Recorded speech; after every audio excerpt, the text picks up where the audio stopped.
Congressman Sandro Marcos. Grabe, tahimik lang pero matindi. Gumalaw na, pati ako namang hama kaibigan. Dahil ang pangarap ni Senator Marcoleta sa taong bayan, inihakbang na ni Congressman Sandro Marcos. Kumusta po ang presyo ng kuryente dito sa Quezon City?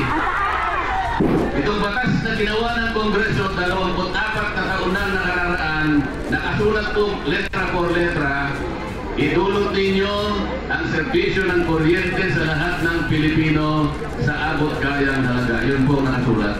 Sa lilim na nagbabadyang ulan, may isang matandang babae na nakatayo sa harap ng kanyang barong-barong sa San Jose del Monte. Hawak ang lumang electric bill na tila isang sentensyang hindi niya alam kung kailan matatapos. Sa bawat patak ng ulan, sumasabay ang patak ng kanyang luha. Wala siyang kuryente, pero hindi iyon ang tunay na dahilan ng kanyang pag-iyak. Ito'y luha ng paghihintay sa pag-asang matagal nang ipinangakong darating. Ang matandang babaeng ito ay sumisimbolo sa taong bayan. Hindi man totoo ang pangyayaring ito, mapapansin natin na sa mga kababayan natin na hirap sa buhay ay ang kuryente ang isa sa pinaka-problema nila. Ngunit si Congressman Sandro Marcos tahimik na gumalaw ng matindi. Walang pasintabi, walang sigaw, ngunit may dumating isang panukalang batas. Simple ang pamagat, subalit ang epekto maaring pumago sa libu-libong buhay. Free electricity for low consumption households.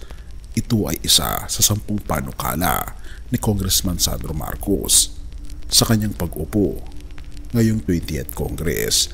Ang una sa marami, tahimik ngunit matindi. Hindi ba't ito ang matagal ng pangarap ni Senator Marcoleta na bago siya tumakbo bilang senador ay kanyang ipinangako ang libreng kuryente?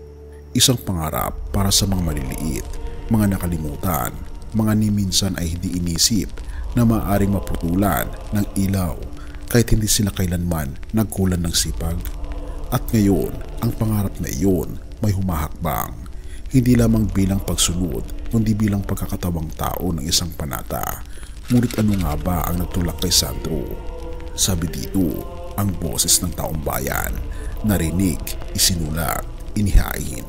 Sa panahong puro ingay ang politika, isang kakaibang himig ang pumasok.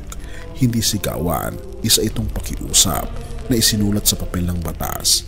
Ayon kay Congressman Sandro Marcos, the first 10 of many filed with purpose, guided by service and inspired by the voices of our constituents. Iyan ang tono ng isang leader na hindi lamang nakikinig, kundi nakikinig upang umaksyon. Isipin mong ikaw ang ina ng 3 anak, tumatakbo ang metro kahit wala kang gamit. Ang liwanag sa kusina ay liwanag din ng pag-asa. At ngayon, may posibilidad na kahit konti man lang sa pasaning iyon ay mabawasan. Libre? Oo, libre. Hindi dahil sa awa, kundi dahil sa karapatang matagal ng nakaligtaan. Pero sapat ba ito? At hanggang saan aabot ang pangarap na ito? Ang batas ay hindi lang letra sa papel, ito'y paninindigan. At si Sandro, maaring para sa ilan, isa pa lamang siyang pangalan, bata. Pero para sa mga tahanang palaging nag-aabang ng brownout, siya na ang liwanag. Kakaiba ang galaw, hindi ito kampanya, hindi ito drama, walang ingay. Ito'y gawa na tumataloy, hindi lang sa grid ng Meralco, kundi sa mismo ugat ng bayan. At sa likod ng bawat pagpirma niya sa panukalang ito, may tinig ng isang matandang senador na matagal ng pangarap ito. Kay Senator Marcoleta, hindi ba't minsan mo na rin narinig ang kanyang adhikaing mabigyan ng kuryente ang lahat? At ito ay libre? At hindi ba't minsan mo na rin sinabing sana totoo? Ngunit sa bawat liwanag na nagmumula sa Kongreso, may mas dakilang liwanag na di kailanman pinapatay ng gabi, sapagkat higit pa sa mga batas, higit pa sa mga pangako ng libreng kuryente ay ang paalala na darating ang araw at darating ang hari ng mga hari na magwawakas ng lahat ng kadiliman, magwawakas sa lahat ng dilim, hindi lang sa ating mga tahanan, kundi sa ating mga kaluluwa. Pahayag 22 verse 5, wala nang gabi roon, hindi na sila mangangailangan ng ilaw, ng lampara, o ng liwanag ng araw, sapagkat ang Panginoong Diyos ang magliliwanag sa kanila at sila'y maghahari magpakailanman. Mga kaibigan, totoo ang sinasabi ng banal na kasulatan. Sa langit na bayan, ito ang ating dakilang pag-asa. Ang hari ng mga hari na walang iba kundi ang ating Panginoon Hesus ay nagliliwanag na sa ating puso. Ngunit literal, mga kaibigan, sa kanyang pangako sa John 14 verse 1-3 na sa ating pagtungo sa langit na bayan ay mararamdaman natin at makikita natin ang tunay na kaginhawaan. Dahil sa langit, wala ng ilaw, sapagkat ang mag-iilaw ng lahat ay walang iba kundi ang ating Panginoon Hesus. Ang tanong ay, ngayon kaibigan, tinatanggap mo ba ang tunay na ilaw ng ating buhay na walang iba kundi ang ating Panginoon Hesus? Purihin ang ating Panginoong Diyos at tayo manalangin. Ama naming Diyos na makapangyarihan sa lahat, tunay nga po Panginoong Diyos na kayo po ang ilaw ng aming buhay, ang magliliwanag Panginoon sa napakadilim naming mundo.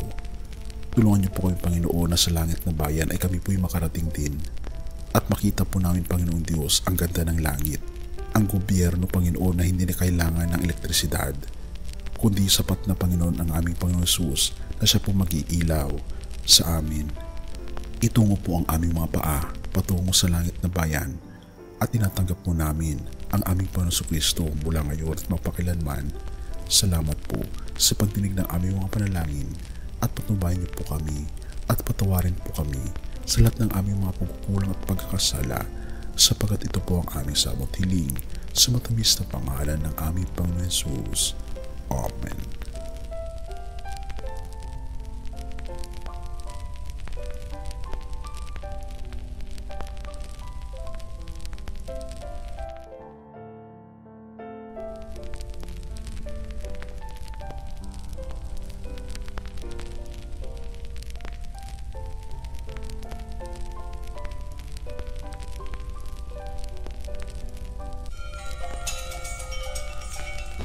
Bago natin ipagpatuloy kaibigan, siya nga pala ang Great Controversy na isa sa mga pinaka-kontrobersyal na libro dahil tumutukoy ito sa mga propesiya sa libro ng Daniel at Revelation na nagaganap na sa panahon natin ngayon bago ang pagdating ng ating Panginoong Diyos ay pinamimigay na namin ng libre sa pamamagitan ng PDF at ito ay nasa limited lamang na panahon, kaya i-click mo sa description sa baba upang ma-avail mo kaibigan ang napaka-importanteng libro ito na magbubukas sa iyo sa mas maliwanag mong hinaharap.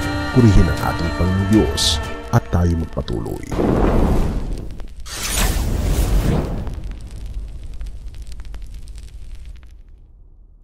Siyang aking patnubay, siyang aking gabay, siya ang tanging Panginoon magpakailanman.